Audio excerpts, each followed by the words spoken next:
اصطفى وأشهد أن لا إله إلا الله وحده لا شريك له وأشهد أن سيدنا ونبينا محمدا عبده ورسوله صلى الله عليه وعلى آله وصحبه ومن والاه. Frères et sœurs en islam, je vous recommande la piété ainsi qu'à moi-même et le fait de craindre Allah, car Allah est toujours avec ceux qui le craignent. Mes frères et mes sœurs, nous vivons à l'époque où les causes des soucis et de la tristesse ont augmenté. Les tentations et les difficultés se sont multipliées. La haine et les rancunes sont apparues et les gens sont devenus très occupés. La vie moderne a apporté les moyens de l'aisance et du plaisir pour les humains, mais elle n'a pas pu garantir la bonne vie, la vie agréable, le bonheur du cœur et la tranquillité de l'âme. La science moderne a atteint un degré élevé de développement et de progrès, et pourtant, elle n'a réalisé qu'une jouissance physique, un plaisir apparent et une aisance mécanique qui n'a pas atteint les composants de l'âme. De même que l'âme n'a pas goûté à la vie agréable.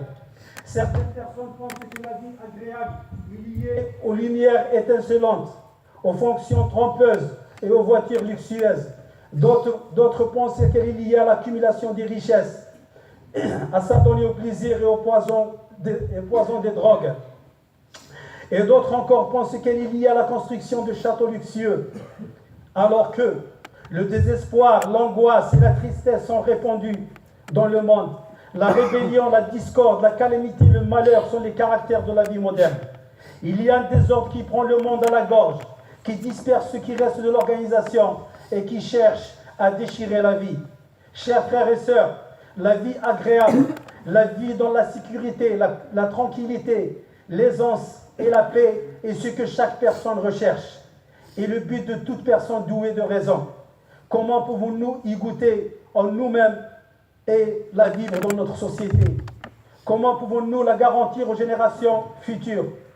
Écoutez la parole d'Allah Azza wa Jal, ce qui dit, traduction rapprochée: quiconque a fait bonne œuvre, qu'il soit femme, qu'il soit homme ou femme, tout en étant croyant, nous lui assurerons certainement une vie agréable dans ce monde et nous leur donnerons leur salaire selon le meilleur de ce qu'ils faisaient. Et Allah Azza wa Jal a imposé une condition qui est la foi pour que les bonnes œuvres soient bénéfiques afin de procurer une vie agréable et qu'il fasse que cette vie soit paisible, tranquille, que le croyant et la croyante aient l'esprit reposé, ses affaires soient facilitées, qu'ils soient satisfaits et aient une bonne vie.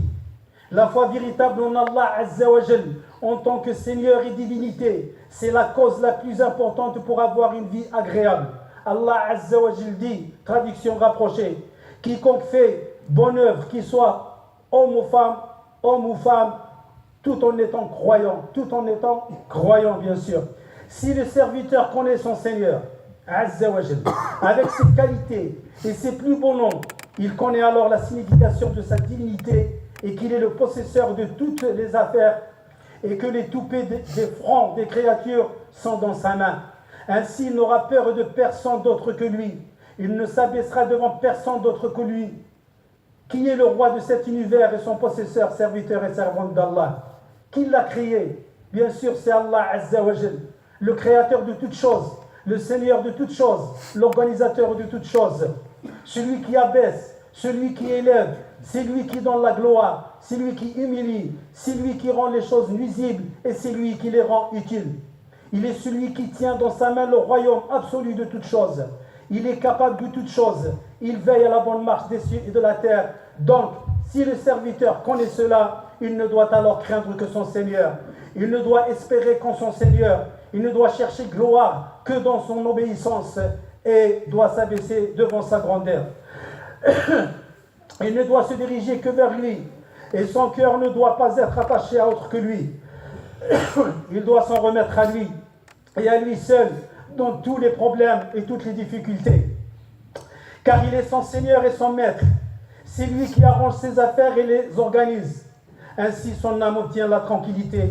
Il devient calme et son cœur se fortifie car il sait qu'il se réfugie auprès du puissant et qu'il cherche protection auprès du roi des rois. Il s'en est remis aux vivants qui ne meurent jamais, or que les humains et les djinns mourront. Ceci fait qu'il est toujours tranquille et sa vie devient agréable. Celui qui est ainsi obtient la sécurité, la paix et la tranquillité de l'âme, car il est le serviteur d'un seul Seigneur, il se dirige vers une seule direction. Serviteur et servante d'Allah, parmi les causes de la vie agréable, la crainte d'Allah Azza wa Jal, en accomplissant les obligations religieuses et en évitant les péchés. Donc si tu es dans les difficultés, mon frère et ma sœur, crains Allah Azza wa Jal. Allah Azza wa Jal a dit, traduction rapprochée, assurément les bien-aimés d'Allah, aucune crainte à leur sujet et nul chagrin ne les afflige. Ceux qui ont cru et qui pratiquaient la piété, ils ont la bonne nouvelle dans la vie ici-bas et dans la vie ultime. Donc le croyant, la croyante qui craint Allah Azza wa Jal est parmi les gens qui ont la vie la plus agréable, celui qui a l'esprit le plus reposé, qui a la poitrine la plus ouverte, qui a le cœur le plus joyeux, et ceci est le paradis terrestre avant le paradis de l'au-delà, et quel bienfait.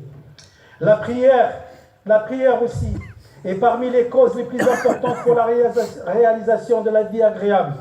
Elle ouvre la poitrine, elle fait partir son étroitesse, elle envoie au cœur des pulsations de tranquillité et de repos. Le serviteur ne cesse d'être comme s'il était dans une prison et dans l'étroitesse jusqu'à ce qu'il entre dans la prière. Alors il repose avec elle ou il se repose avec elle. La prière donne au serviteur la force de la foi. Elle l'aide pour les travaux de la vie et les difficultés. Avec la prière, les soucis, les angoisses et les tristesses disparaissent. Allah Azza wa Jal dit ce qui signifie: prenez aide dans la patience et la prière. Elle est certainement bien lourde, sauf pour ceux qui la font avec recueillement. Et dans le hadith, lorsqu'une affaire le préoccupait, le prophète sallallahu alayhi wa sallam, lorsqu'une affaire le préoccupait, ils s'empressaient de faire la prière. Rapporté par Al-Bukhari. Et parmi les causes de la vie agréable, l'évocation continuelle d'Allah Azza wa Jal, car l'évocation est une tranquillité pour le cœur, une sécurité pour l'âme et une protection pour elle contre le mal. Et le cœur rempli de l'invocation d'Allah est un cœur fort et vivant. Il n'a peur que d'Allah, il ne craint personne d'autre qu'Allah, car il ressent toujours le secours et l'aide d'Allah. Allah Azza wa Jal a dit dans le hadith Qudsi, le hadith divin: je suis avec mon serviteur tant qu'il m'invoque et que ses lèvres bougent en m'invoquant. Rapporté par Imam Ahmed. Parmi les causes aussi de la vie agréable, celui qui veut, dans ce monde et dans l'au-delà, le fait qu'Allah guide le serviteur vers le repentir et le pardon, à chaque fois qu'il commet un péché. Allah Azza wa Jalla dit, traduction rapprochée, ceux qui ont craint pieusement Allah, dès qu'ils se sentent touchés de la part des démons par quelque chose, par quelques spectres rôdant autour d'eux, ils se rappellent aussitôt et les voilà de nouveau clairvoyants. Le secret de la vie agréable se trouve dans le fait d'être satisfait de la subsistance que nous avons et de ce qu'Allah nous a donné. Le prophète sallallahu alayhi wa sallam a dit: celui d'entre vous qui se réveille en sécurité dans sa famille, en bonne santé, qui a la nourriture de sa journée, c'est comme s'il possédait le monde entier. Rapporté par Tirmidhi. Il a dit aussi sallallahu alayhi wa sallam: a réussi celui qui a embrassé l'islam, qui a la subsistance qui lui suffit et qu'Allah l'a rendu satisfait de ce qu'il lui a donné. Rapporté par Muslim. Aux musulmans, le fait de regarder les biens de ce monde que les gens possèdent te procure un souci qui gâche ta vie, une angoisse qui rend ta vie désagréable.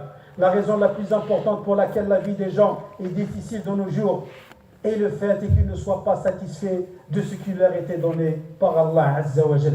Serviteurs et servantes d'Allah, la vie devient agréable lorsque nous faisons le bien, secourons les opprimés, aidons les gens et les rendons joyeux.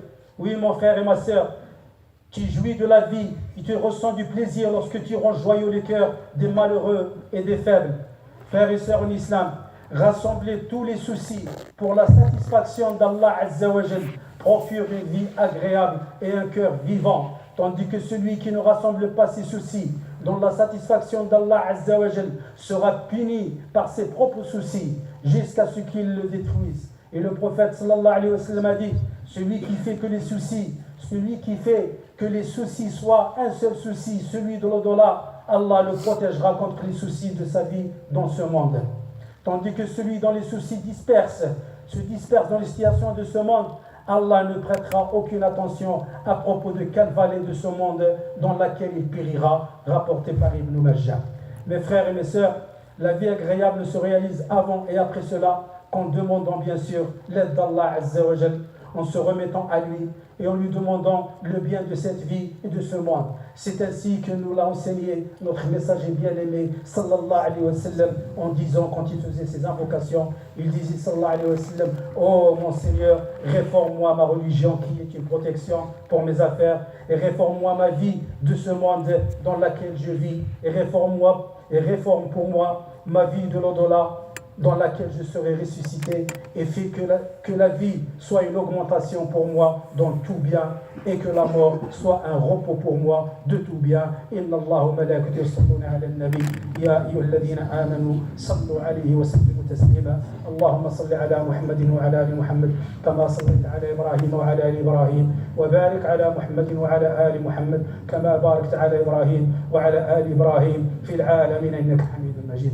اللهم اجمعنا عليك وفرقنا عليك، اجعل جمعنا هذا جمعا مباركا مرحوما، وتفرقنا منه تفرقا سالما من الشر معصوما، ولا تجعل فينا ولا منا ولا معنا لا شقيا ولا محروما ولا معذبا بالنار يا عزيز يا غفار. اللهم انصر الاسلام والمسلمين، اعز اللهم الاسلام والمسلمين، اجعل كلمتك هي العليا الى يوم الدين. اللهم من ارادنا والاسلام والمسلمين بخير فوفقه يا رب لكل خير، ومن ارادنا والاسلام والمسلمين بسوء ولم تكتب له الهدايه فدمره كما دمرت عادا وثمود. يا جبار السماوات والارض، يا قاهر فوق عباده، ربنا لا تدع لنا ذنبا الا غفرته، ولا هما الا فرجته، ولا كربا الا نفسته، ولا ضرا الا كشفته، ولا دينا الا قضيته، ولا مسجونا الا سرحته، ولا مسافرا الا بلغته، ولا ضالا الا هديته، ولا مريضا الا شفيته، ولا ميتا الا رحمته، ولا حاجه هي لك فيها رضا ولنا فيها صلاحا